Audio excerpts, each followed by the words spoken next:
guys, while I get ready, I just wanted to share something that's been on my mind lately. Have you ever heard of the word matrescence? I hadn't until recently.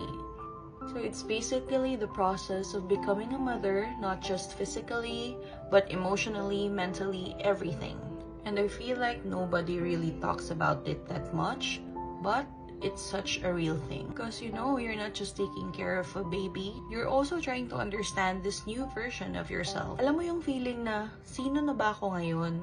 Parang dati ang dami kong routines, goals, identity, pero biglang nagbago lahat. It's kinda like puberty, but for moms.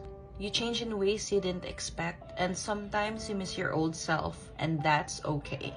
Sometimes I wonder, ba't ako nahihirapan? But then I realized, hindi naman ako mahina.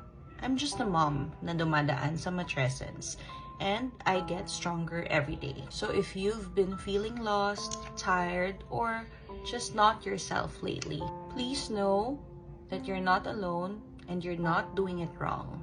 You're just becoming. Hindi mo kailangan maging perfect. The most important thing is you keep showing up for your child and for yourself. This motherhood thing, it's messy, it's beautiful, and you are already doing better than you think. If you felt this too, please share it in the comment section, and let's remind each other that we're not alone. Thank you for listening. Bye!